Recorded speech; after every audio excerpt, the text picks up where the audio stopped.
So you're thinking about making that move to Bend or somewhere else here in Central Oregon in 2025.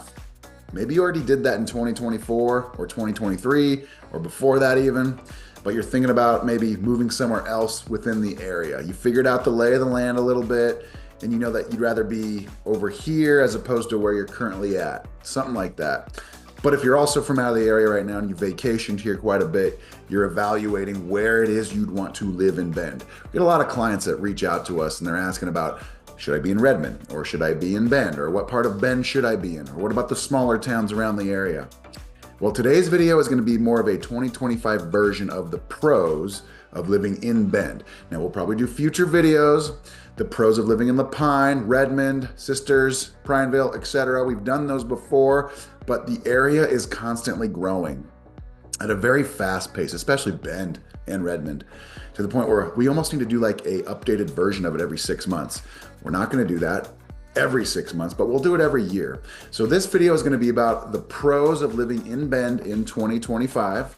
We'll discuss some of what those looked like back in 2024 and before that, but there is some slight changes that are constantly happening here in the area. So we're going to explore that in this video. If it sounds like a video for you, stick around. We're getting after it right now.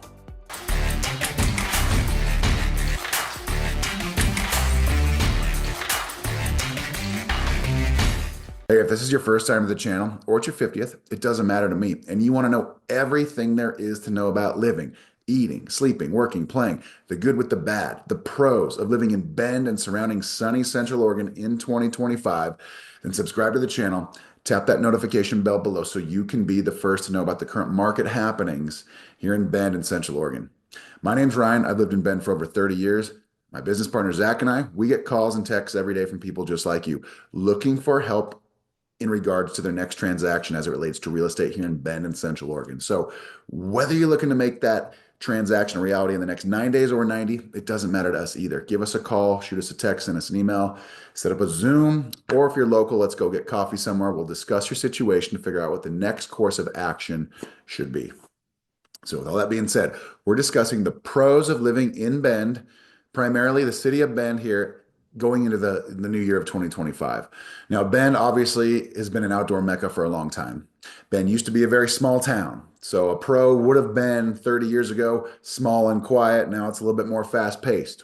So that can be a pro for some people. It can be a con for other people. But for the vast majority of people that have ended up moving here over the last 30 years, it's a pro because it's still a small town, comparatively speaking, from where you came from. So it's going to be a subjective list. Let's just jump right into it right now. There's a lot that I'd like to cover because I love this town each and every year, a little bit more and more so it seems. I do have some moments where I'm like, okay, there's enough people here. But at the same time, what can you do, right? You just embrace it and you move forward and you make the best out of the situation. So let's jump in right now. This is going to be pro number one of living in Bend.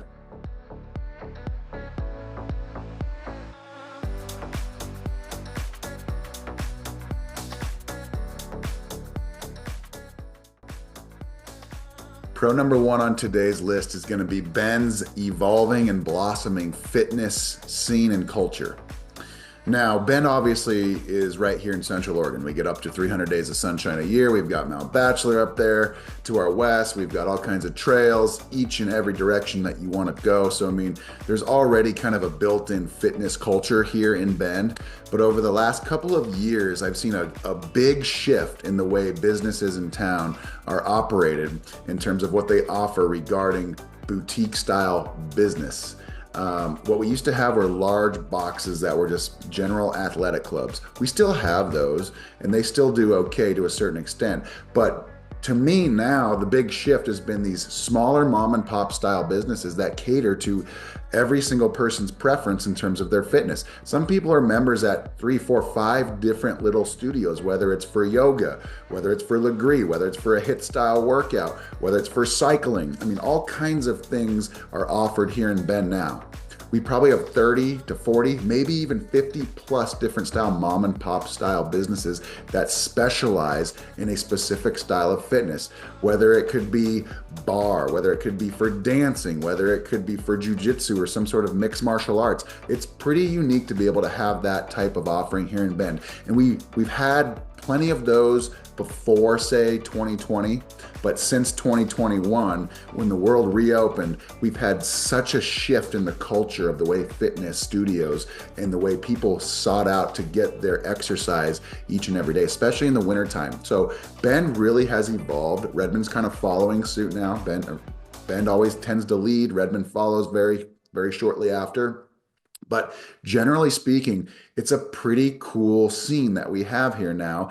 And it just kind of a tribute to the people that live here. The people that run the businesses know that there's a huge market for every single style of fitness studio that's currently offered. And it's pretty cool. There are many people in this town that are members at 4, 5, 6, 7, like I touched on. So that's going to be pro number one. It's just a general vibe, right? I mean, there's a lot of people that are very fitness oriented, very active outside. And when it's sunny, they're going to be outside, but they're also making sure that they get inside of their studio and they get their workout in every single day. It's a tribute to the people of this area, and it's a great thing to be a part of. So that's pro number one on today's list.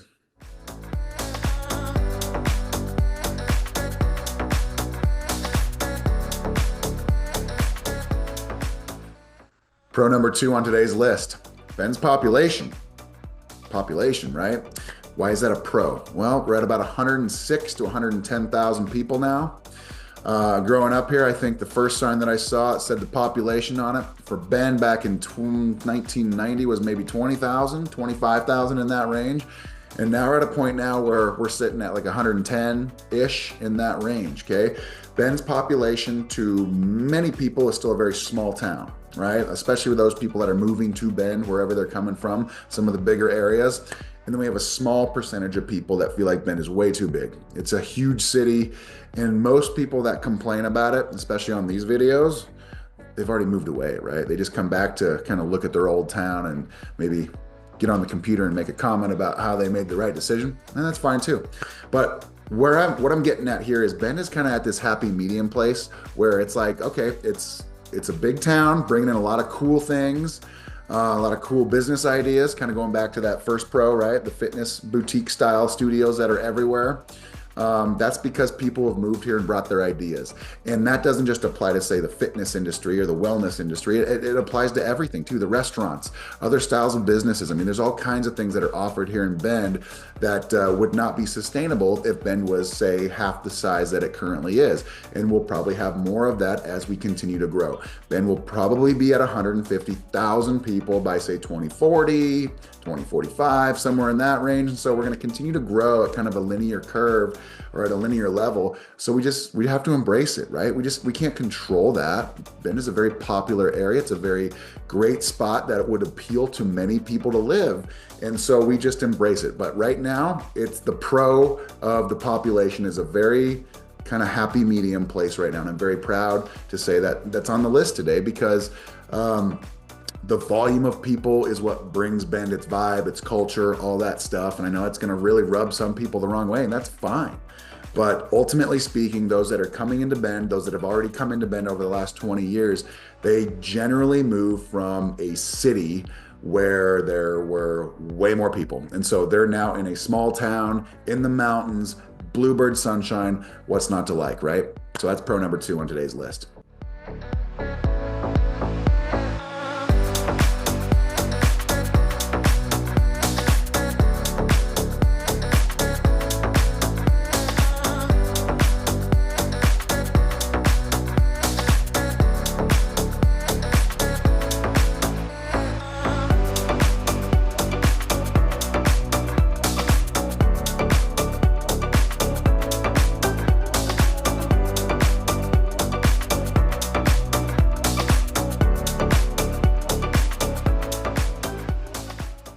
Pro number three on today's Bend 2025 Pros of Living Here in Town.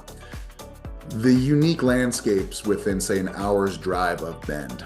Okay, obviously Bend is known for it being an outdoor haven, an outdoor mecca. There's so much to do. But every which way you go, it's going to be kind of a different flavor of outdoor mecca. And so I want to touch on that real quick and explain why that makes it or puts it on the list today, because it's pretty unique. In fact, I really haven't thought about it all that much until just recently putting this video together. If we go to the west, we slope upward. We're at 3,600 feet right here in town where we're recording this video. We go 20 miles to the west, we're at 6,000 feet.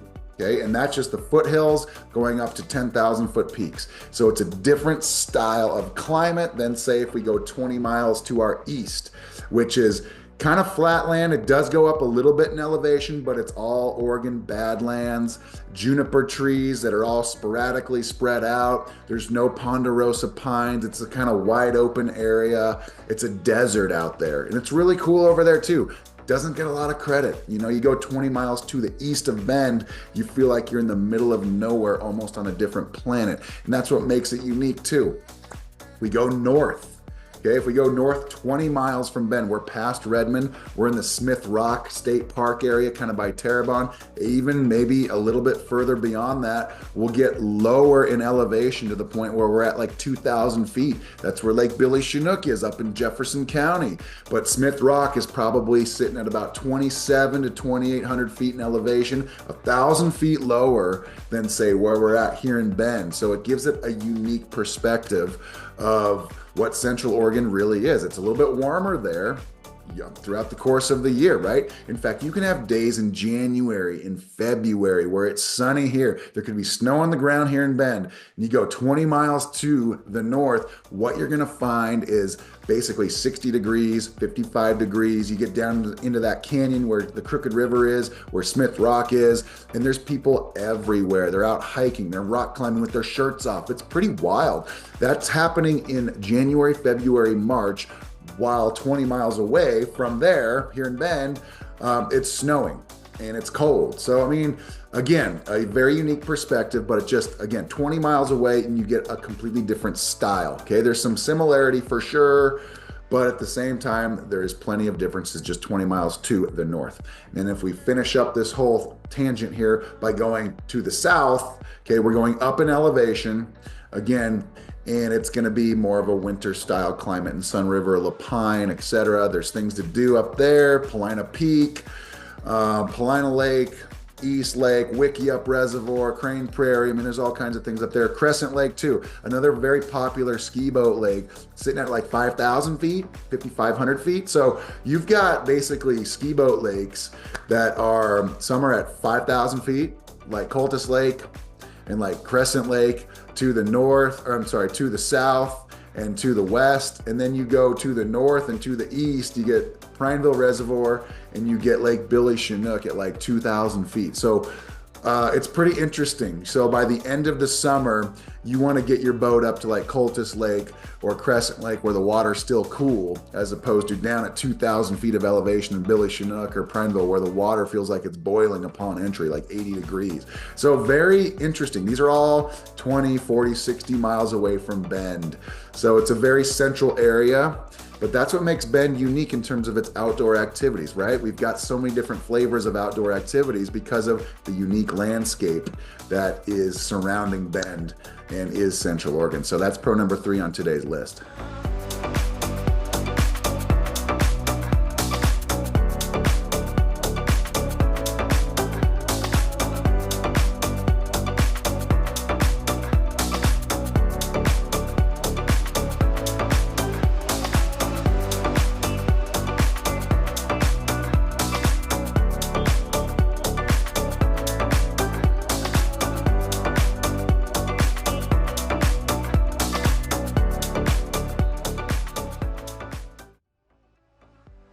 Pro number 4 on today's list, okay? The pros of living in Bend in 2025.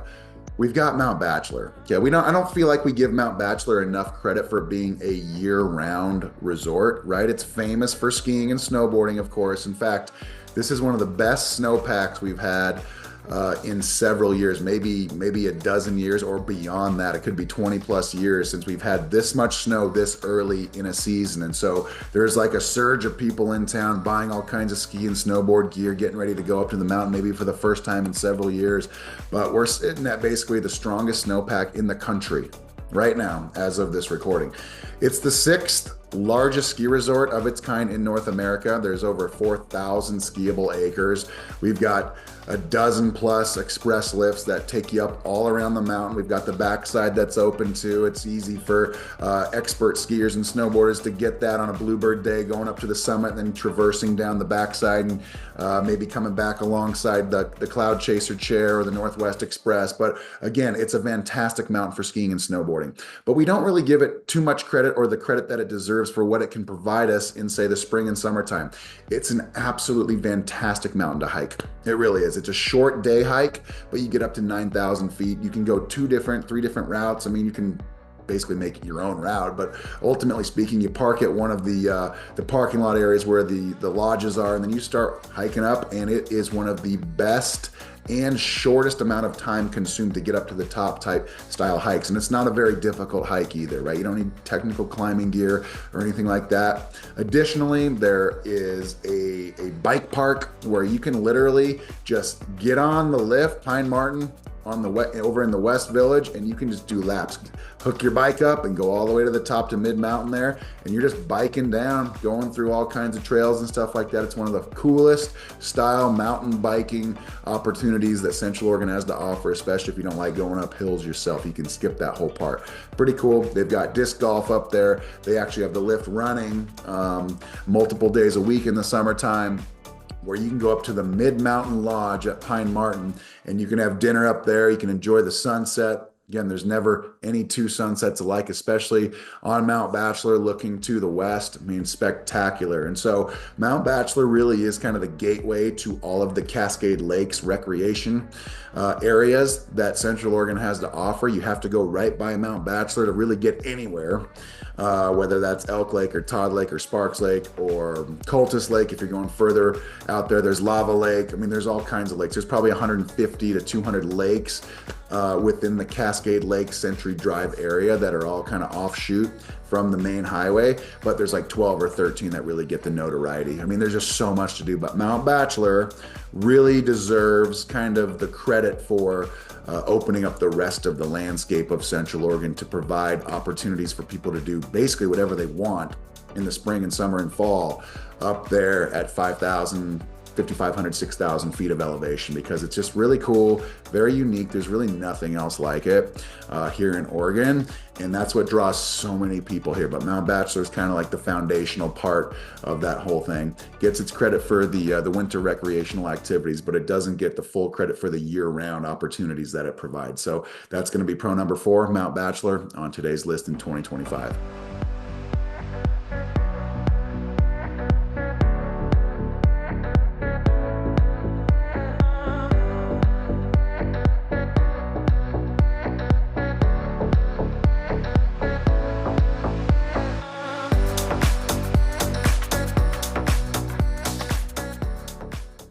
Pro number 5 of living in Bend in 2025 is going to be kind of a hybrid on this one. It's going to be the craft brew, the micro brew scene that we've had for several years now, 20 plus years, in comparison with, say, the culinary scene that just continues to get better and better all the time. The restaurant scene in Bend is awesome now, whereas, say, 20 years ago, we had a growing craft brew scene here in Bend. We go scale back to 1988 when Deschutes Brewery first opened up. It was the first of its kind. Then we got Bend Brewing Company, then we got Cascade Lakes Brewing Company, and then we had a mecca of several more over the next 20 years after that opened up. Bend is sitting at roughly 30 microbreweries right now, and we have about 110,000 people. So that puts us at number 2, number 3, probably top 5 in the country for microbreweries per capita, probably behind Nashville, North Carolina still. I haven't checked the data lately.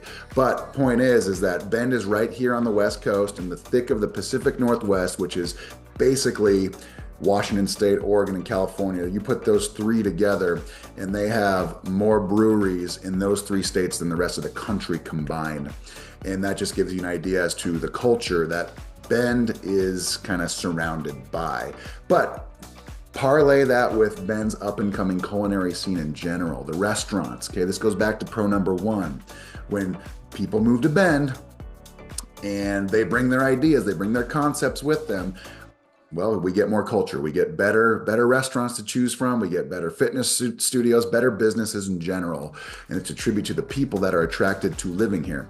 And so the culinary scene is just getting better and better all the time. We got new restaurants that pop up every single year, and they really complement the craft brew scene that we already have here installed. And it's just becoming a really fun place to just go try restaurants and be able to eat out and just have a multitude of offerings out there, as opposed to say 30 years ago when it was kind of mundane, it was very predictable, and there wasn't very much creativity as it related to the culinary offerings. But Bend is getting to the point now, this goes back to pro number 2 as well, we're getting to a point where we're maturing in terms of our population. We're getting to that point where we're becoming more of a bigger town, maybe a small city, but we have great offerings now as it relates to the restaurant scene. So that's going to be pro number 5 on today's list. The brew pub / the culinary scene is better than it's ever been here in Bend right now.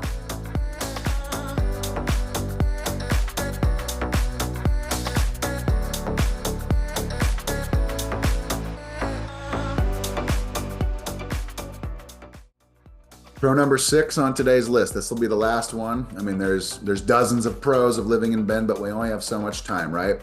Today, we're going to be discussing the arts and the music scene of Bend. It's getting stronger as well, kind of a compliment to pro number 5 on today's list, the restaurant and the craft brew scene, but the arts and the music scene in Bend is just ever growing as well. We've got that amphitheater down there in the old mill, the Hayden Homes Amphitheater, and that thing, it seems like it doesn't take a night off in the summertime. We get 50, 60 shows, and these are artists in their prime, not necessarily on that retirement county fair tour that you see or hear about a lot in other parts of, say, small town America. But Bend has really been placed on the map now for the outdoor music scene, which is fantastic. I think the Hayden Homes Amphitheater now is kind of in the same category as far as, say, the Gorge Amphitheater up in Washington and the Clark County Amphitheater up in Washington as well, as far as outdoor venues. And so it just makes it awesome to be here in the summertime, especially if you're into music, live music. We've got live music offerings elsewhere. We've got a First Friday art walk every single month, the first Friday of the month. It's something going on it's downtown. Businesses open up their doors and they're just giving to the patrons and just inviting them in, checking things out. Asking for nothing in return, hoping they buy something though, of course. But the reality is like we've got all kinds of different types of things going on. We have a music festival, we've got a film festival, the Bend Film Festival in Bend now. I mean, that just really has been something that's gotten a lot of traction over the last few years as well. If we look outwardly to other parts of Central Oregon, we've got the Sisters Quilt Show, among other things. And so the arts and music scene in Bend, like everything else, is growing and getting better all the time. Like the culinary experience, like the boutique style fitness studios, everything kind of just rises together as Bend gets bigger and bigger, with more people coming in and bringing their ideas. And so that's what we're trying to drive home with a video like this today. Not all growth is bad. Growth can be very healthy. And as we continue to get bigger and bigger locally, our city will catch up with our infrastructure to make it the most comfortable and most appealing town possible to live in. And so that's kind of where we're at now. We get the 300 days of sunshine, we get the outdoors, but we also have offerings that people bring here as a result of them moving here that just complement what Bend already is. So hopefully a video like this has served you in some capacity. I'm curious to know what you think. Do you agree with the 6 pros of living in Bend in 2025? Did I miss something? What should I have left out? What should I have added instead? Please let me know in the comments below. And as always, if it's your time to learn more about the real estate market here in Bend and Central Oregon, please reach out to Zach or I, and we can help you in some capacity. That's our goal with these videos, is to try and earn your trust and ultimately earn your business and help you make that transition. If you're already here or if you're coming in from out of the area, it doesn't matter what that type of transaction really is. We want to help you make it the best version of that transaction the first time upon arrival. So again, my name's Ryan. I'm a licensed broker with eXp Realty. Thank you guys for watching today's video. We will see you on the next one.